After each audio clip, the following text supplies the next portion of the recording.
Meu nome é Bruno, vou falar sobre como processar 6 milhões de imagem em uma noite.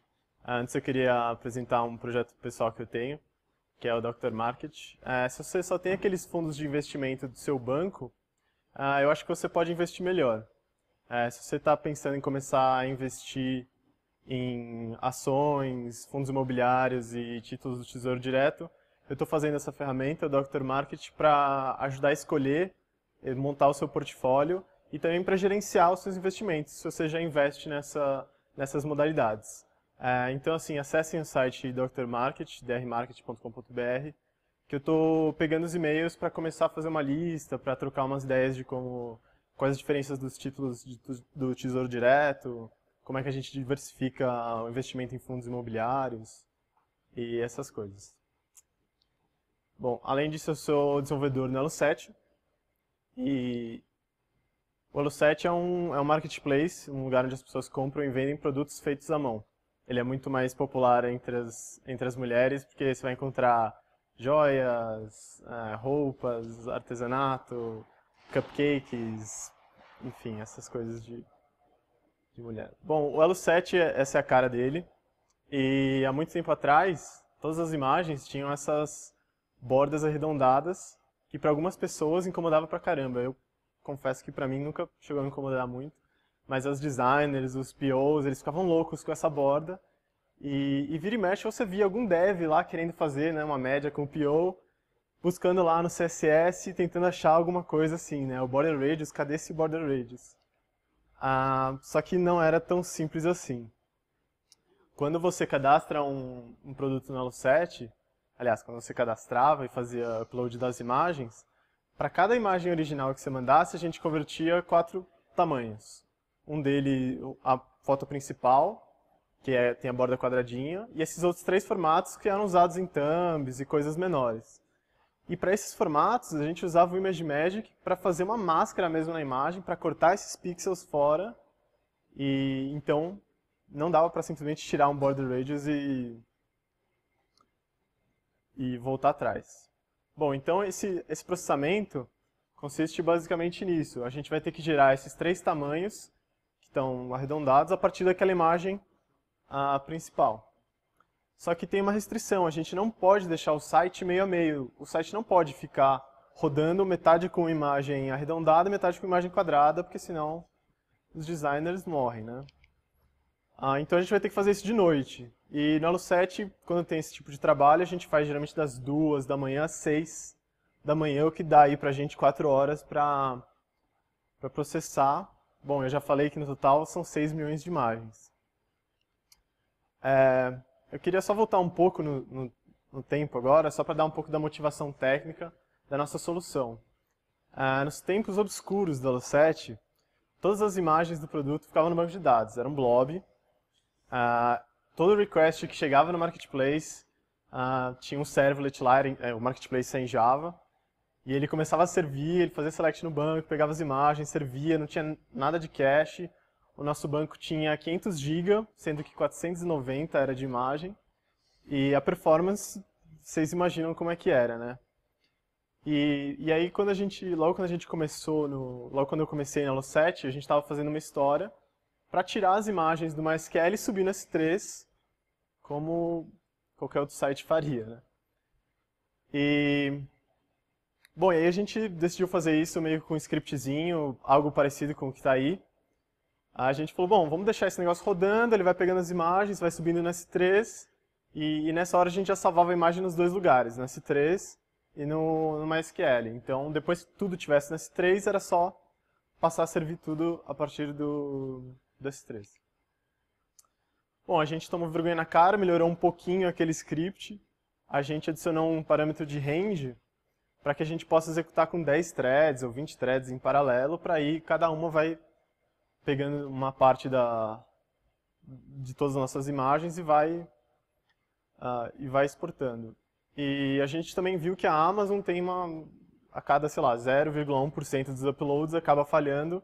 A gente a gente dava um rescue, e aí dormia um segundo, tentava de novo. Bom, a gente admite que foi uma puta cavalada, um go horse, no final das contas demorou 2 semanas para rodar tudo isso.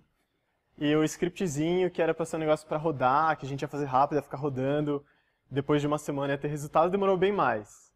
A gente rodou ele 2 vezes por completo, e a gente ainda teve que fazer um fallback em JavaScript, que via, toda vez que um usuário entrasse na Lucet e uma imagem desse 404, ele fazia de novo a exportação daquela imagem do MySQL para S3. Bom, mas algumas perguntas ficaram na nossa cabeça, assim, como é que a gente paraleliza o trabalho, né? A gente já estava hospedados na Amazon, então a gente tinha, né, uma disponibilidade muito grande de máquina. Como é que a gente garante que toda a imagem vai ser, de fato, exportada de um lugar para o outro? E como é que a gente gerencia? Como é que a gente sabe onde está? Na época a gente ficava usando os puts, e aí a gente via onde é que estava pelo ID da imagem, era 10 threads diferentes, dando push no mesmo arquivo, era uma coisa de louco. E o mais foda é que nessa época a gente já conhecia a infraestrutura de filas, que é o que a gente usou para fazer. Mas a gente achou que não valia a pena. A gente falou, vamos fazer esse scriptzinho, deixa rodando, ele vai resolver. Então, talvez a primeira lição seja essa: o investimento em infraestrutura geralmente tem um bom retorno. Você, sabe, o tempo que a gente gastou dando grep em log, fazendo com que o script rodasse direitinho, e toda a manutenção, o fallback em JS tinha dado e sobrado tempo para fazer e configurar toda a infraestrutura de fila. Bom, então foi o spoiler, né? A gente usou o Sidekick, que é uma infraestrutura de fila. Alguém aqui usa o Sidekick? Produção? Alguém usa a Rescue? Alguém usa alguma outra? Rabbit?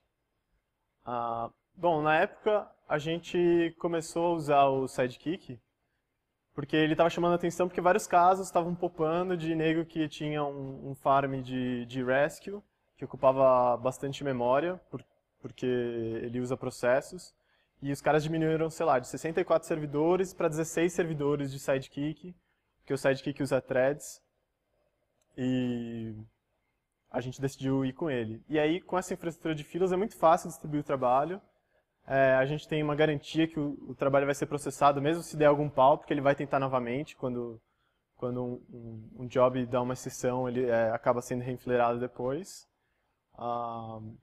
O projeto é mantido por esse cara, que é o Mike Perham. É um cara bem legal de seguir, porque ele está trabalhando bastante nessa parte de eficiência de Ruby.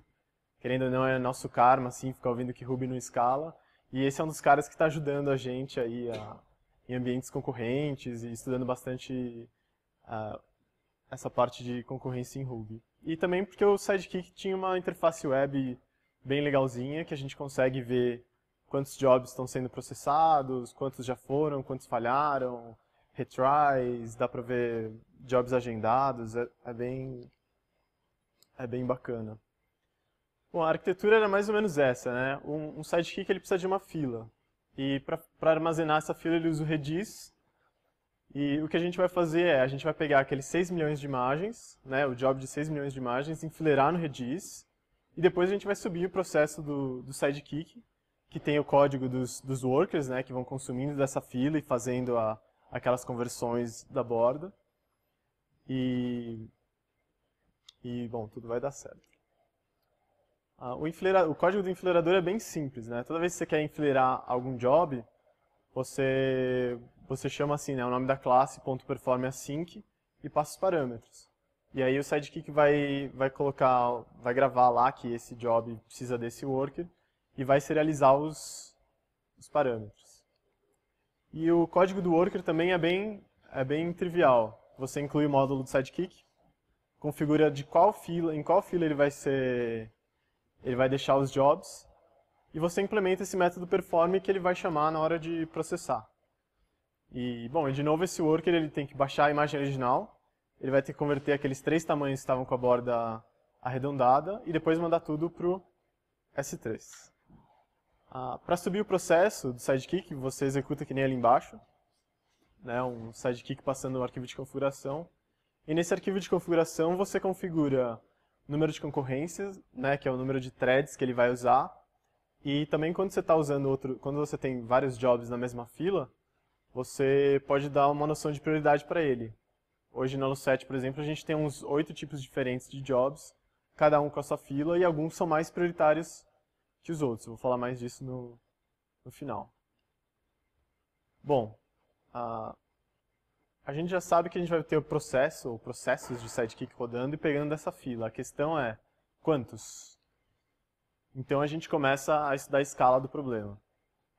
Se a gente tem 4 horas, né, aquele período de madrugada, para fazer a conversão de 6 milhões de imagens, então fazendo as contas, a gente vai precisar executar 417 jobs por segundo. Nessa hora que eu percebi o nabo, que eu vi que o processo era bastante intenso, porque para converter 417 imagens por segundo já é difícil, ainda mais com o overhead de ter que baixar a imagem, converter a imagem para 3 tamanhos diferentes e fazer 3 uploads, e isso constitui só um job, a gente tem que fazer isso 417 vezes por segundo. No Elo7, a gente usa a Amazon. E a Amazon tem essa propriedade que é bem interessante, que tanto faz se a gente está executando uma máquina durante 100 horas ou 100 máquinas durante 1 hora. O custo é o mesmo. Então, bom, e para a gente decidir quantas máquinas e que configuração de máquina, a gente fez alguns experimentos e a gente testou essas máquinas diferentes da Amazon. A gente viu as configurações do Sidekick que a gente podia ver, né, de 5 a 100 threads. Algumas máquinas dessas você pode subir em 32 bits ou 64 bits, a gente viu que deu diferença também. E, bom, e uma coisa que eu tenho estudado no Elo7 é a parte de JRuby. A gente começou a fazer uns testes agora. A gente está observando um ganho de performance bem expressivo. Os resultados ainda não estão fechados, mas assim que estiver pronto, eu venho compartilhar aqui num Guru. Mas na época a gente não chegou a testar, a gente testou a MRI mesmo. Bom, então o que a gente vai fazer é o seguinte, para cada uma dessas máquinas, a gente vai achar a melhor configuração para ela, de modo que a gente consiga o maior número de imagens por hora. E aí esses são os números que a gente conseguiu. Só que lembra que essa quantidade de imagens por hora não é suficiente. A gente precisa de 1,5 milhão de imagens por hora, senão a gente não consegue atingir aquele nosso espaço de tempo. Então a gente faz a conta, né, faz uma divisão para ver quantas máquinas a gente vai precisar. A gente tem o número de máquinas. Cada máquina tem um custo diferente e o custo-benefício muda. E aí depois a gente pega o número de máquinas multiplicado pelo custo por hora, multiplicado por 4 horas, e a gente tem o total do processamento. Apesar dessa máquina ter sido a mais eficiente, a gente ia precisar de 494 máquinas dessa. E a gente foi descobrir na última hora, quando a gente foi levantar mesmo, que a gente só podia levantar 100 máquinas. Então a gente meio que fez um rollback, decidiu usar C1 medium mesmo, a gente tinha espaço para... A gente acabou usando 83 máquinas, mais ou menos. Qual a diferença da C1 para processamento? Daqui 2 slides eu vou falar sobre isso. E uma outra coisa que chamou atenção, não sei para vocês, mas assim, a gente vai processar 6 milhões de imagens em 4 horas e o custo total é $57. Tipo, isso para uma empresa não é nada, né? É extremamente barato esse custo. E uma outra coisa para rodar esses testes, a gente gastou mais ou menos um dia, talvez um dia e meio, e quem fez isso foi o nosso CTO. Então, assim, o tempo dele é muito caro. Com certeza, se a gente tivesse escolhido a pior máquina possível, cegamente, acabaria saindo o mesmo preço, talvez até mais barato do que todo esse estudo. Então, bom, segunda lição, nem sempre vale a pena testar todas as possibilidades. Às vezes, ser tão científico quanto a gente gosta, não vale a pena. E principalmente, porque se eu tivesse prestado atenção nas máquinas, se a gente tivesse pensado um pouco mais sobre o problema, conversão de imagem, todo mundo sabe que é um processo intensivo de CPU. E na Amazon, as máquinas que têm o M na frente, elas têm mais memória do que CPU. E as máquinas que têm o C na frente, elas priorizam a CPU ao invés de memória. Então a gente já podia ter pensado um pouco mais. E agora que a gente sabe que computação na nuvem é algo extremamente barato, todos os nossos processamentos a gente já usa a C1 Medium, a gente nem pensa mais a respeito. É só tudo que é CPU intensivo, a gente usa a C1. Bom, a gente já sabe que vai precisar de 80 máquinas e na Amazon a gente tem essa feature que você cria uma imagem da máquina, né? Do mesmo jeito que você tem um Vagrant File, você cria uma máquina, você configura ela para consumir de uma fila e você salva essa imagem. E toda a imagem é configurada para quando botar, fazer um git pull, né? Para se tiver alguma mudança no projeto de workers, a gente tá usando a gente usou essa imagem por um bom tempo. E logo depois que fizer o git pull, ela já já inicia o processo de sidekick e começa a processar os jobs. Nota que aí o que a gente teve que fazer foi, a gente criou essa imagem da máquina, a gente já tinha um redis de pé numa máquina M1, o redis é super levinho, e depois a gente subiu as 80 máquinas usando essa imagem, você vai lá e é só ir clicando lá, 80 máquinas, que é uma cópia dessa daqui, e quando ela sobe, ela já faz git pull, já inicia o sidekick e começa a processar. E o chato depois foi que a gente teve que matar as máquinas. E na época, o console da Amazon não deixava você dar terminate em múltiplas máquinas. Você conseguia dar stop. Mas o terminate mesmo, que é para você apagar a máquina e parar de pagar mesmo, a gente precisou ir uma por uma e foi uma delícia, como vocês imaginam. Uma outra coisa que a gente está estudando lá na Elo 7, agora, é a parte de autoscaling.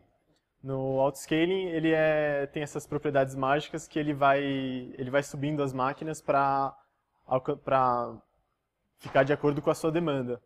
Então, se a gente tivesse enfileirado muitos jobs, ele ia perceber que a máquina de worker, que hoje em dia em produção a gente só usa uma dá conta de tudo que a gente precisa. Mas se a gente tivesse enfileirado múltiplos jobs, 6 milhões de jobs, a máquina ia grudar em 100% de CPU, e aí a Amazon ia começar a levantar, até chegar no nosso máximo de instâncias, que a gente poderia ter colocado lá 80 máquinas. E no final do job, ou caso tivesse dado algum pau no meio do job, ele faz o scale down também, ele vai matando as máquinas que você não está usando ou que estão subutilizadas. Então é algo que a gente está fazendo. Bom, então a gente foi lá, subiu as 80 máquinas e tomou, né? A gente viu que depois da máquina de número 30, a gente começou a tomar um erro, a gente viu que o número de workers ocupados ficava estável.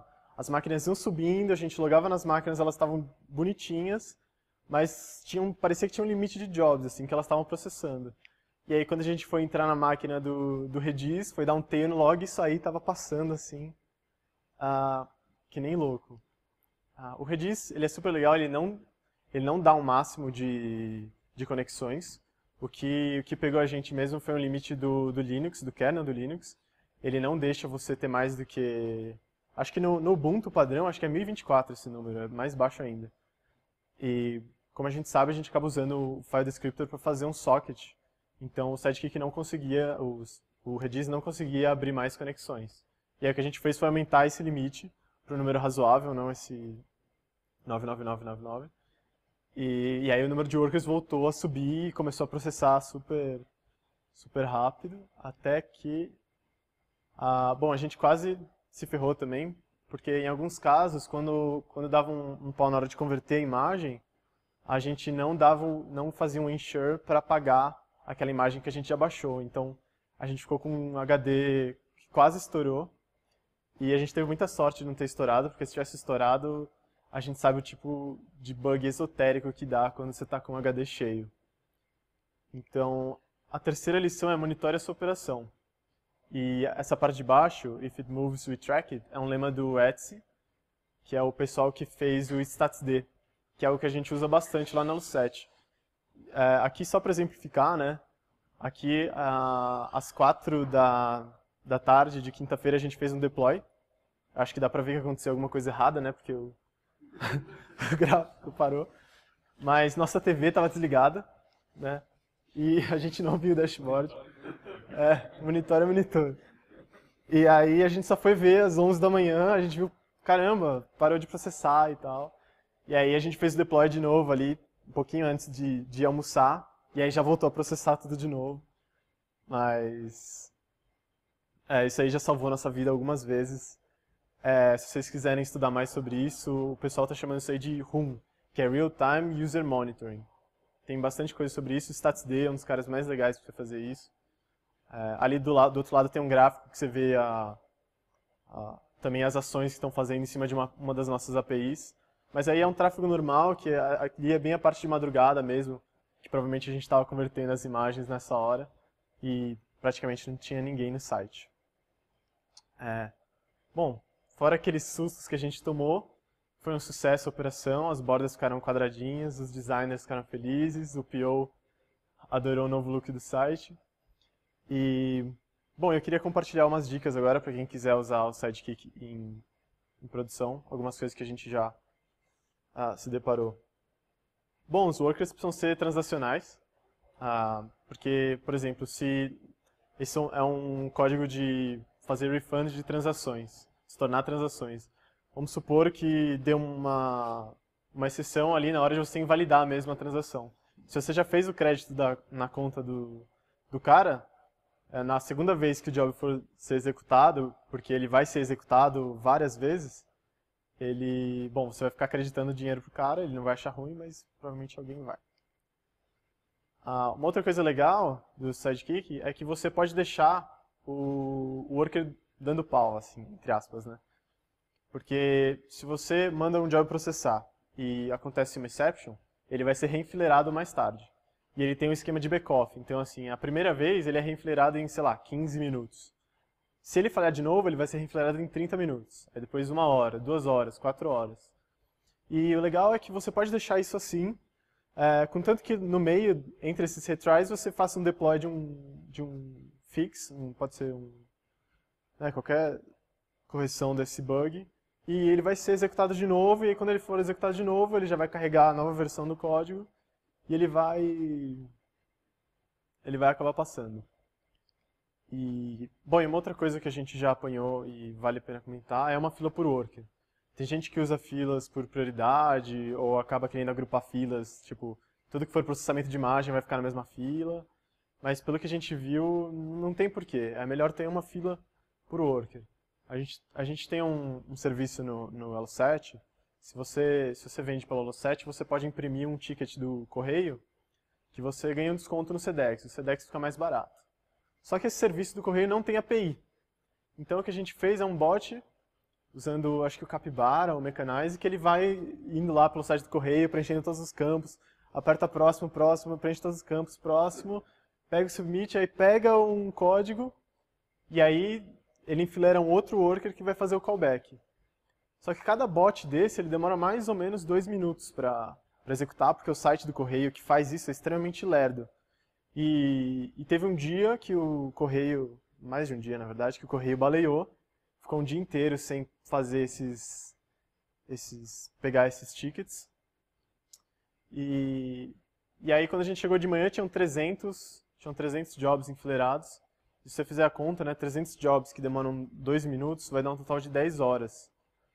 E como a notificação, aliás, o worker de notificação era enfileirado na mesma fila, só depois de 10 horas que todos os bots fossem processados, que a gente ia começar a mandar as callbacks, que é só um HTTP post. Então, assim, ia demorar 10 horas para os clientes começarem a ver que o correio voltou. Então, olha, não inventa. Faz uma fila para o worker, se precisar prioriza melhor uma ou outra, mas não vale a pena tentar economizar filas. O Sidekick ele é feito com o Celluloid. Se você estava no último Guru, acho que o Valeriano falou um pouco sobre isso. E ele faz tudo de forma assíncrona, e tem Event.io, tem várias coisas legais. E o código do Sidekick é bem bacana para você estudar. Se você estiver querendo se aprofundar nisso, dá uma estudada no código do Sidekick. E o Sidekick também tem um suporte a extensões usando o middleware chain, que você pode desenvolver suas próprias extensões. Tem um cara que fez um esquema de scheduling, tem outro cara que fez um esquema de jobs únicos, então ele só tem um job de um determinado tipo. E, bom, é isso. Perguntas? Como que você determinou lá aquele número de processos lá do site? De threads? Threads, é. Ah, foi bem simples. A gente testou todos, basicamente. A gente foi testando de 5 em 5, né? E via o throughput mesmo. Via quantas imagens estavam sendo processadas. Qual que você lembra? Eu acho que a gente acabou usando 20. E teve um outro ponto também que a gente vacilou, é que a máquina de... Parecia que tinha um limite de threads. Se você passasse de 100, ele não ficava mais rápido. Mas a CPU em uma das máquinas não chegava a 100%. Talvez se a gente tivesse 2 processos de Sidekick por máquina, cada um com 100 threads, talvez tivesse ainda uma performance ainda melhor. Então, isso acontece porque o MRI não gera thread nativa que nem o JRuby. Então ele não vai conseguir andar entre os CPUs. Isso que você não conseguiu usar pelo CPU. Se você tivesse diminuído a metade do número de works e médias threads, com certeza ia mais rápido.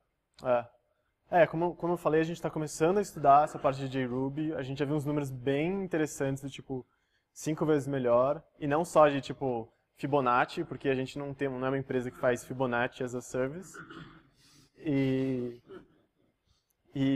como a gente tem também um ecossistema com Java em produção, Scala, o JRuby eu acho que vai encaixar bem legal assim, pra gente. Então, provavelmente os workers também vão ser. E o Mike Perham, que é o criador do Sidekick, ele já testa todas as gems dele com o JRuby. Então, vai dar para usar assim, sem muita dor de cabeça. Tem uma pergunta, cara. Você falou lá da exponencialidade dos fields, eu queria saber como é que vocês traqueavam os fields no meio do caminho. Na interface web, você consegue ver o número de faileds, né? Os mesmos que vão retentar vão estar lá? Sim, ele... Quer ver? Deixa eu voltar aqui para... Ele fica em... Preciso lembrar aqui, mas eu acho que ele fica em retry, na verdade. Quando ele falha, ele vai para retry.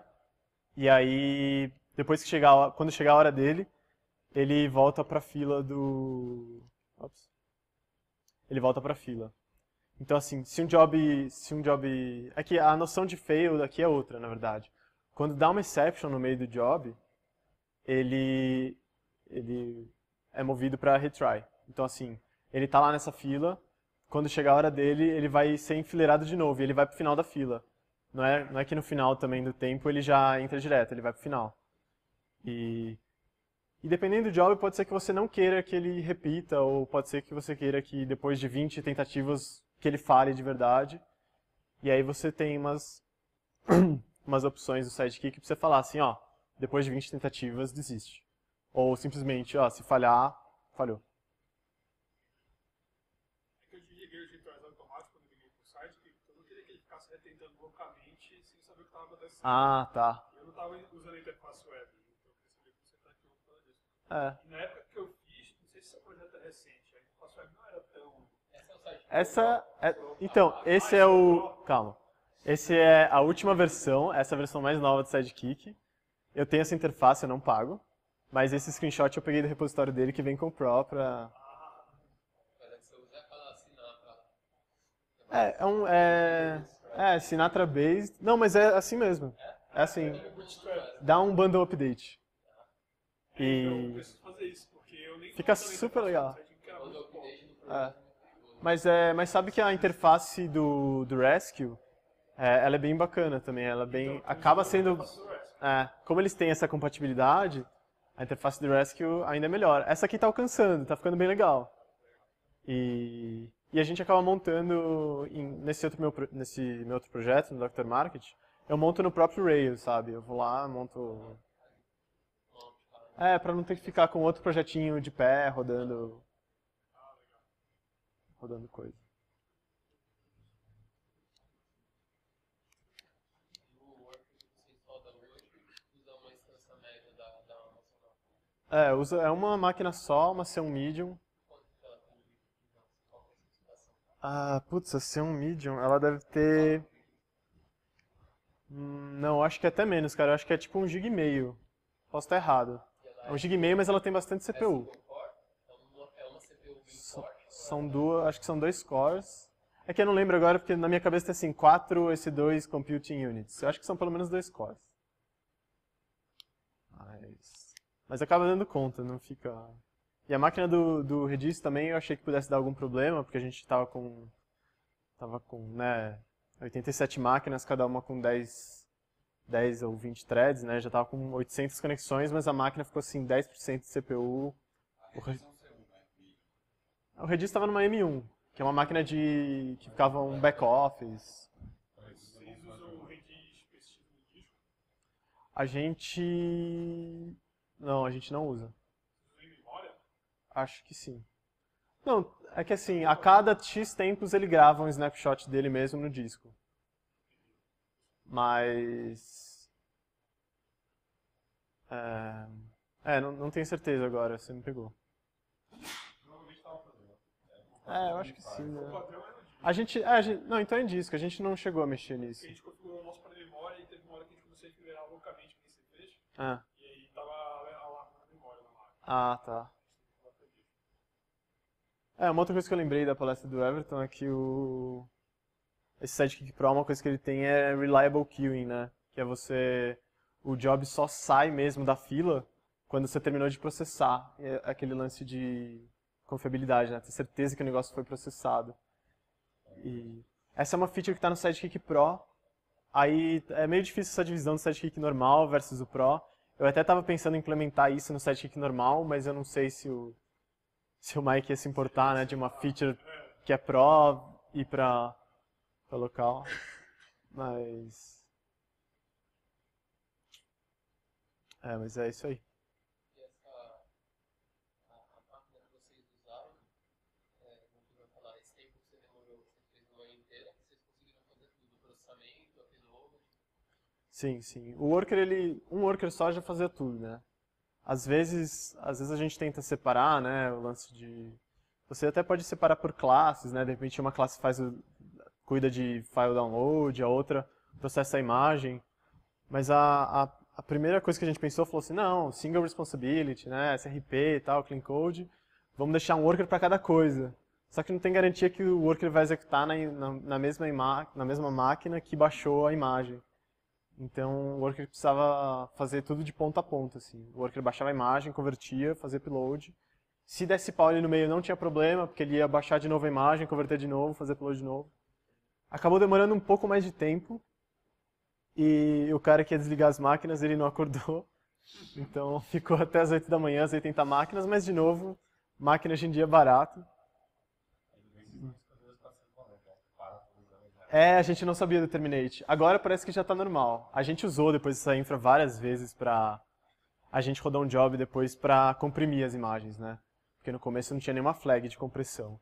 E aí a gente colocou algumas flags que não zoam a qualidade, mas que diminuem o peso. E a gente rodou de novo para 6 milhões de imagens. E aí foi tranquilo de matar, a gente, sabe? Selecionou todas lá do grupo e Terminate. Hã? Da época, isso foi em janeiro de 2012. Já deve ter mais. A gente cadastra bastante coisa todo dia, então... Chegaram a pensar em fazer uma solução de front para rodas arredondadas e fazer aos poucos? Como assim? Tipo, botar uma máscara em cima E aumentar a imagem? e fazendo as imagens aos poucos. Tipo, acho que tem um modo arredondado e continuar arredondado. Boa ideia. Ter usado o border Boa ideia. tá falando, mesmo quando ela já tem border Exato. colocar um border. Excelente, não pensamos. Você tá bom atrás, cara. Onde você estava um ano atrás. É que eles não precisavam. Mas aí não ia dar essa palestra, né, na verdade, então... Eles estavam inventando uma desculpa pra poder. Todo mundo queria brincar. Outscaling também, qualquer coisa agora é outscaling pra gente brincar. Foi um experimento bom. Se desse errado, tipo, ia ser tudo. Não ia. Vocês ganharam a experiência. Foi legal. Mas eu acho que eu não tenho certeza disso, mas talvez o Border Radius, ou talvez o cara da Losset de antes, ele escolheu o border escolheu fazer a máscara na imagem mesmo, porque alguns browsers não suportavam o border radius. Então, enfim. Mas é boa sugestão. O segredo é faça tudo no computador do cara, com CSS. É. Até aplicar filtro de Instagram, você pode fazer no É. CSS. Eu tenho um projetinho no meu GitHub que fazia isso. Você, para tirar um screenshot, ele salvava miniaturas da página que você estava vendo. E a conversão de imagem era feita no cliente. Você usava alguma coisa de HTML5, faz bastante tempo que eu vi isso. E daria fazer essa conversão no cliente, mas é meio sacanagem, gastar a banda do cara pra fazer upload também, né? Enfim. Bom, é isso aí. É isso aí.